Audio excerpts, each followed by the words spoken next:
World-famous Butch and Bob Show right here on WIFO, brought to you by O'Quinn & Associates, Country Financial, Damon's Famous Fingers and Wings, Murphy Builder Supply, and First Southern Bank. Here we are on this Wednesday morning, 23rd day of June. And good morning, Bob. Good morning. Lots of softball action yesterday. The girls did well. They'll be back in action today. The U17 team at Bill Morris Park, right? Yep, 10 o'clock, taking on Lanier County. Okay, we encourage folks to go out there. If they can't make it, we'll have it right here. Amazing story yesterday, how they got that field ready to play after all that rain. It is. I mean, I was listening to the broadcast there. Of course, I was running it back here at the studio, and just amazing the things that Speck and his team did there with the rec department to get those fields ready for action after that heavy rain we had yesterday morning. Amazing story. Like I said, he called those people from Douglas and Applin and Jeff Davis. They thought he was crazy. But he said, get here. We're playing at 4. And we did play at 4. Who would have thought that the weather was overcast, but it's no rain, and everybody was able to get their games in? It's the hardest working man in recreation. They probably were right. He is a little crazy. He's the man. You get my text the other day? I got your text the other day, yeah. He's better than Card and Walker put together. There you go. He's the man. He is the man. Hardest working man in recreation. Well, who did we have in the studio with us We morning, got our Bob? special guest, City Manager Mike Deal, ready to retire at the end of the month, and just thought we'd get him in here. Man, 50 years of service in the community, police chief, police officer, 2 terms as city manager, 1 term as county administrator. So just thought we'd get him in here. First of all, say thanks for the service, 50 years. We see a lot of people spend a lot of time in different places and they leave, and no one ever says thank you. So I just want to say thank you for your service. Well, thank you, Bob. I appreciate it. Yeah, I moved around a little bit, not a lot. I didn't go out to community, but they kept trying to find something I could do, but it worked out pretty good. Well, the guys I drink coffee with in the morning, they're all retired. They tell me retirement's the best job ever. So are you looking forward to it? I saw John Carter a couple weeks ago. He ran for office, got defeated. He retired. He says that it turned out to be a good thing. Yeah, I think it's going to be good. I got a lot of stuff to do. I'm not one to sit around the house a lot and take orders from the wife, but I'm not much on honeydews. I don't have a lot of talent in that area, but I got a lot going on. I think it's going to be good. And I'm going to do some stuff. You lived here all your life. I said you served in so many capacities. When you look back, what stands out? Have you had a time to sit back and kind of reflect? I know your police career, and I said you served as officer and a police chief for many years. So you were well aware of that department. As city manager, you've had hands-on that. So, when you look back, you also served as county administrator. So, is there one thing you look back on, so you hang your head on and say, I'm proud of this or proud of that? Well, my signature is on a lot of stuff in this community, and I guess that's probably, I don't know of any one thing. There's a lot of things when I reflect that's happened in my career. Most of them good. There's been some bumps, but I enjoyed most of my jobs. Probably the police chief job was the toughest one. You make a lot of friends, but it's hard to make a lot of people happy. You get, the people that are getting locked up, they're not really happy with you. Of course, you can, as long as you treat them decent, years later, and this has happened a lot of times with me, they'll come back and thank you, and you'll see that they appreciate the way they got treated and what you done for them if you could help them any with the situation later on. Well, Mike, let's go way back when you first started life in public service here in Jessup, Wayne County. What year was that, and what were you doing, and then progress from there? Well, at age 22, right out of college, I graduated from Georgia Southern with a criminal justice degree, and I come to work with Wayne County. Actually, my first job was with the county. I was a police community relations officer. It was a federal funded job, pretty good job, but a little bit early for its time, I think. Yeah, that would have been early for something like that. And a young guy right out of college, there was not a lot of people that would listen to you here that's been in law enforcement for all that time. And so, they didn't welcome you with open doors. Of course, the police department did pretty much, and they had just gotten a new chief and a new assistant chief, and they kind of took me in, and we done a few things, some of which we thought worked pretty good. Some did not. It's hard to change those the mentality of those old police officers, and it was a totally different world back then. I bet. Was that early 70s? 72. 72, in okay. 72. And I worked there about 6 months, and I guess the relationship with the City of Jessup Police Department kind of drew me to that department, and they wanted me to come to work for them. What my plans were is to come get about 2 years' experience with a small department, and then probably move on up to a state agency or a federal agency. But it worked out good enough that I didn't ever change. The only job I ever had is really right here in this community, and I really didn't seek any other jobs. I was happy in what I was doing, and I moved up really quickly. I worked 1 year on the street as a rookie patrolman. Quite a life. It was fun. It was different. It was totally different than what I was used to. I come from a farm out of Kayville, just out of Kayville, and lived a country life all those years. And when you get into the political scene, get in the law enforcement scene, it's quite a bit of difference. You learn a lot. And I learned a lot. I kept to my basis that my mom and dad taught me to try to treat people decent and treat them with respect. And that's a little different than most law enforcement officers at that time. Did I make cases? Yeah, I made a lot of cases. As a rookie patrolman, you know that it's called the white earp syndrome. Mm-hmm. And you go out and try to solve the world's problems. But you keep in mind that those people you arrest are people too. So it was a pretty good experience.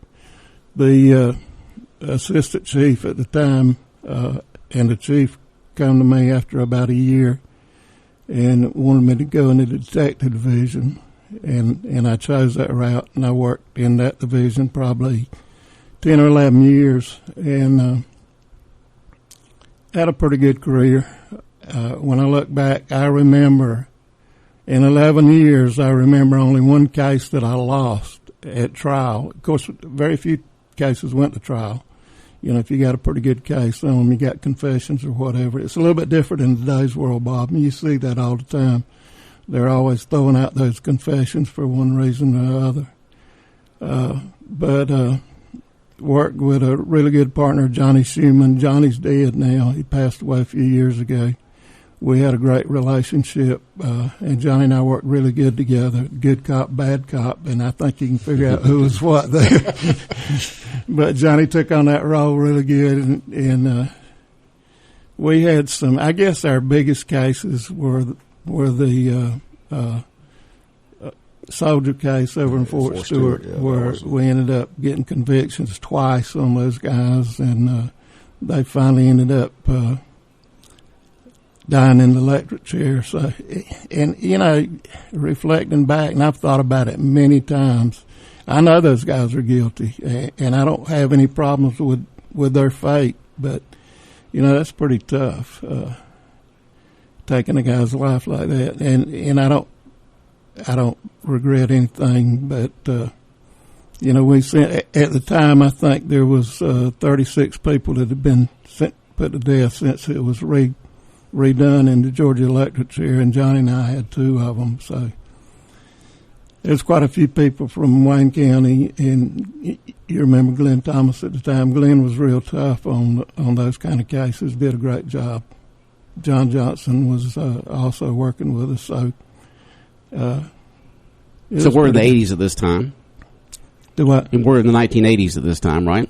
After you've been a detective for 11 years with this case? Yes. It was probably late 70s. Late 70s, okay. Yeah. When did you become chief? Because I remember I got here in 82, and I remember Clarence Ellis was behind the desk, the elderly gentleman, and I tell that story all the time. I walked in there, you know, he looked distinguished, so I thought he was the chief, you know. And I said, "Are you the chief of police?" He said, "Oh, no." He said, "I don't need that job." He said, "The chief's in the back there." But, you know, when did you become chief? I can't remember. June of 1980. Yeah, I was the youngest police chief in the state of Georgia, and actually reflecting back, I was way too young. It kind of fell into place. I was appointed assistant chief for a short period of time, and then the actual chief had left, and then he come back to work, and he moved everybody back to the original positions. And then when he left, he ran for sheriff, Jim Poindexter. And when he won, I was promoted to chief. So you were about 30 at the time then? I was 30. Yeah, small towns. Young and dumb. People are always looking for help, and the police chiefs and the sheriffs always try to help people. But I remember as time goes on, laws change, and I'll never forget this. You called me in one time when they started cracking down on DUIs in the state of Georgia.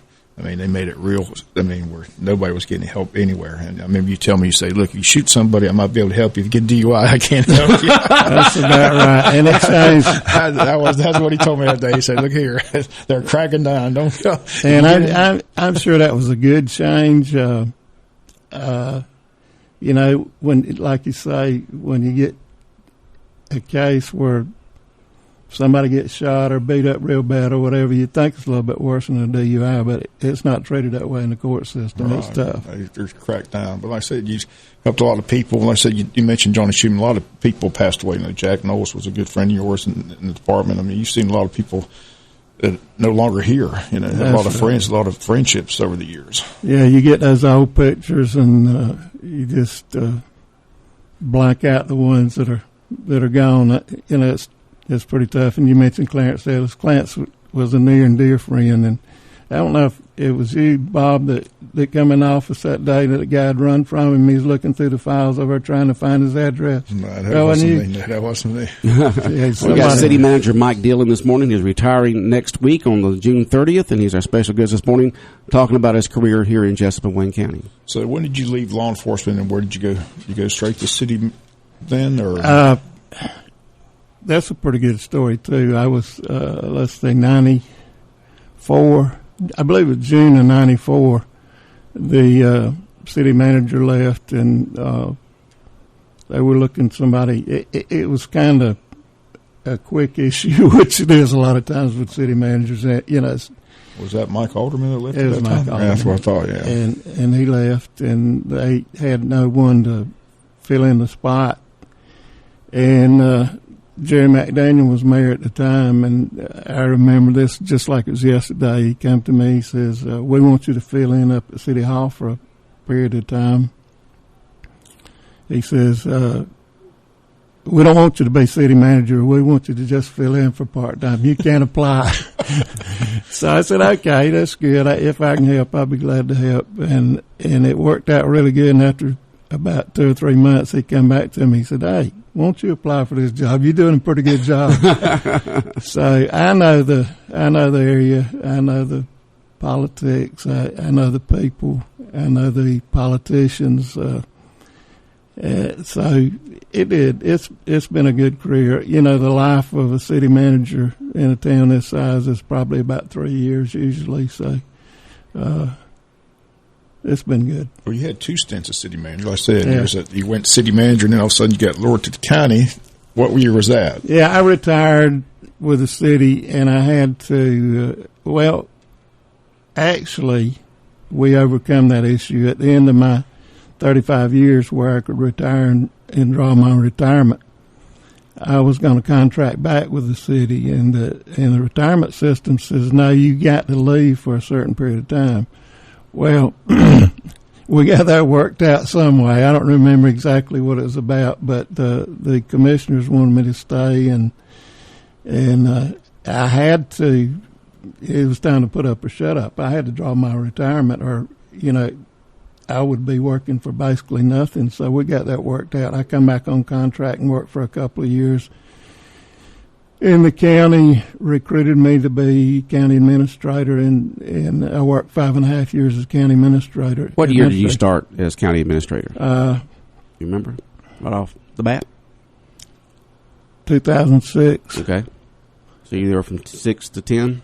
To 11. To 11. Yeah, 5.5 years. It was right. I quit one day. Actually, I quit one day and went to work the day before at the county. So I enjoyed that. It's totally different job. You know, you got people in the city that want you to be involved in their everyday routine, and you tell them what can happen, what can't happen with a neighbor, and what they can do and what they can't do, because you got all those ordinances that bind them. And the county's totally different. It's basically, leave me alone. I'll call you when I need you. So they kind of do their own thing in the county, and they don't want you. You know, when you go out and try to improve a roadway or whatever, they don't want you encroaching on their property as a rule. Now, a lot of them will give that property up to get a new road, but it's kind of, you leave me alone, I'll leave you alone. I'll call you when I need you. Well, you've been here 50 years. I said it on both sides, you know. And like I said, everybody knows when you work together, it works better. But you've seen the battles between the city and the county over the years. You've been on both sides of it. So what's your perspective on that as far as working together with the two governing bodies? I've made a career of trying to work together. And I think that's very important. And when you don't work together, it becomes an issue. I mean, you cannot work together, but you're not going to get anything accomplished that you want to accomplish. So there needs to be a great working relationship. We've been up and down all the years, and we got to get back to some normalcy of working together and being friends and and going for the right thing. It's one big community. We got Scriven, we got Odom, we got Jessup, and we got the county. And if we all work together for a common goal, we can do a bunch of stuff, and we have in the past, and we can still limp along and get some stuff done. But it's very important to work together, and there's not a big, you know, politics are not bad, Bob. Politics is a good thing. You see politics in everything you do. It's the politicians, the bad politicians, that makes it bad. But, you know, politics is a good thing, and I enjoy politics. Well, the big responsibility for both the city manager and the county administrator, you're dealing with taxpayers' money. And like I said, that's the one compliment over the 50 years that you've been in both positions that I hear from commissioners is they brag about how you're able to save money. You have the ability to tell people no when they want things. Everybody comes in and wants. Yeah, they always the county administrator, city manager, is the person that has to say, well, we better get that next year, not this year. So how were you able to do that?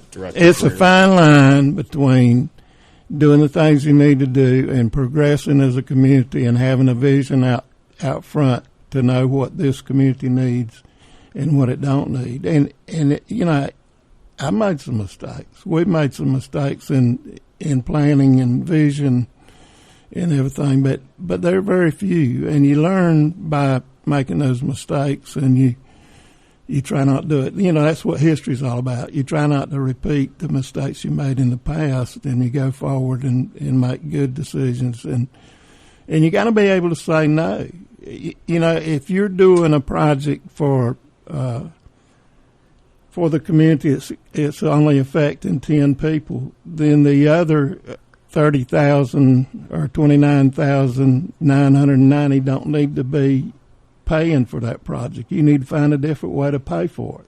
It's got to affect the masses, and it's got to be good for the entire community. Now, when we build a road in the city of Jessup or fix a road in the city, it does affect the whole community. Everybody from the county comes into the city. So, you know, you pick those projects, the beautification projects, you pick those projects and you do your best to make sure it's going to be good for the masses. And if it's not, then you change your theme next go around. But usually it is. If you think it's going to be good, if your vision's out there and you see it's going to be good, it's going to bring people into the community. It's all about this entire community. It's not Jessup versus Wayne County. Over the years, though, you've seen the battles. You know, some people don't see the progress. Like I said, I still remember the big battle where they didn't want to move the post office, and you were involved in that. You know how heated that got. And there's been battles. There's been battles about rezoning and other things. So it can get heated sometimes, but, calmer heads need to prevail. But sometimes people just don't see the vision. That's why they always have these meetings to talk about what the future is. You have to be thinking ahead. What's 10, 12 years down the road? Planning's important, and you got to have someone with that vision that you can see what's going to happen 10 years down the road. If I do this, if I build it, they will come kind of scenario, and you got to do the things that draw the people in. And there's a ton of people in this community that wants it to stay just like it is. Don't spend my money on something that's going to draw other people in. But, and I like small community. And it's changed, the demographics of this county has changed drastically in the last 20 years since the prison come in. But if you want to grow and you want your taxes to stay reasonably low, you got to bring industry in. When you bring industry in, you bring different people in. You bring people from Atlanta, it changes the demo. If you bring people from New York City, it changes a little bit. They talk different. I don't know if you've noticed that, but they talk a little different. They also think a little different than we do. But if it's a good thought process, then you need to listen to them sometime. I'm curious. Butch and I had this conversation the other day. He didn't agree with me. I said, you got all this experience and you're fixing to retire. Have they asked you your opinion on who should replace you? Well,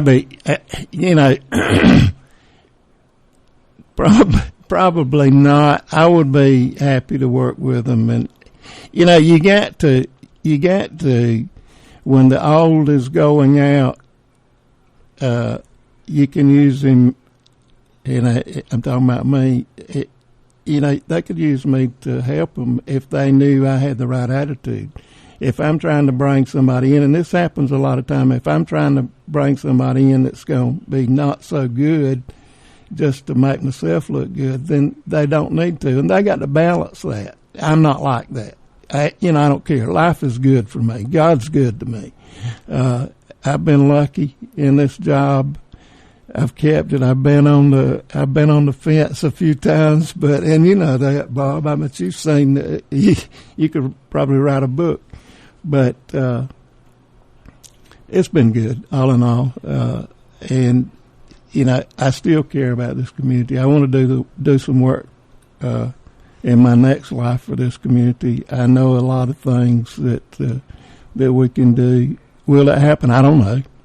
Do we have to have a change before it happens? Maybe. I'm here. My heart's good. I'm open. I don't hold any grudges. Well, you have a wealth of knowledge. They just put you on a committee, so you're talking a lot of committees. You're still on the tourism board, things like that. So well, maybe that's my lot. You'll be involved for sure. But again, I just wanted to get you in. Like I said, 50 years of service, going all the way back from. And I said, you're one of the first persons I met when I came to Wayne County. So we've been friends for many, many years. So I just wish you well in your retirement, and thank you again. Like I said, just want to get you in and talk about your career. It's wealth of knowledge. Like I said, 2 terms as city manager, 1 term as county administrator. You've seen a lot, know a lot. So I know you're not going anywhere, but I'm not going anywhere. I'm looking forward. I'm sure you're looking forward to retirement and spending more time with the grandkids and things like that. Yeah, it's a little bit of a change of pace. You talking about coming to work in Jessup? Was it Cable 6? Cable 6, yeah, back in 1980. Remember, this is the sword. This is the what? Joel Smith when he pulled out. Oh yeah, Joel Smith. I love Joel Smith. I don't ever see him either. Somebody says he's still around, but I mean, I said I made a lot of friends to the police department. And fire. Like I said, and they're good guys. Good people. Like I said, they're all. They're and good like I guys. said, you look and see what's happening nationwide. People talking about a lot of police officers leaving because nobody's supporting them. So they're getting a bad rap. They're good guys. They live in a different world. Those guys, like I said, every day they wake up, don't know if they're coming back. That's right. So they put their life on the line every day. So when you got people banging on them all day, it was always. I still do. I make that trip to the police department, try to get the news, find out what's going on. I said Perry is now the police chief. See him every now and then. So just knowing a lot of people throughout the years of the police department, good people that do what they've been asked to do, and that's serve the community. So they're important. I'm the type guy. I've always been lucky. I've followed some people, and it was fairly easy to try to make things better. I'm the kind of guy, when I leave this job, I want somebody better than me to take it. And I want to be able to ride down the street and smile and say that's in good hands and they're doing a good job. And there's a few things I can look back on and say, I got my signature on that also. But it's not a big eye thing. It's all about what happens and the good for the community. You work with so many commissioners throughout the years. Yeah, you have a favorite. Oh, come on, man.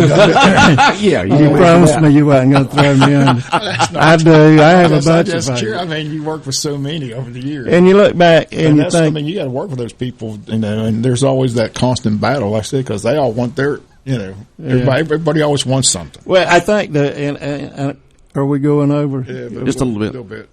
Okay.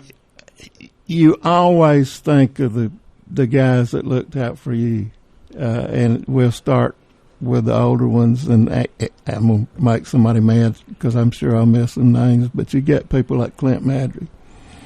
He's a good guy. You get people like Jerry McDaniel. Jerry's dead now. You got people like Joel Green. Joel Green. I mean, you were good friends with Joel. You got people like Everett Leggett that seen what was right and tried to take up for you. You get on and on and on. You got David Earl that's in there now, and you get Marsh Melvin that was in there a few years ago. And we got one, and I'm going to tell this story. He might get mad with me, but he ran on the promise that he was going to get rid of me, and now we're best friends. Ray House. So, there's been some really good ones. Yeah, well, you could write a book too. But again, I just want to thank you for coming in. Like I said, known you for 50 years. Wish you the best luck in retirement. Like I said, you got a few more days before you head out the door. But it's been a great career, and like I said, you should be proud of the service. 50. I mean, life's good. That's a great legacy. Life's good, Bob. I don't hold any grudges. I mean, and Mike Dill's not going anywhere. You're still involved with committees and all that. And it'll be good. It'll be good.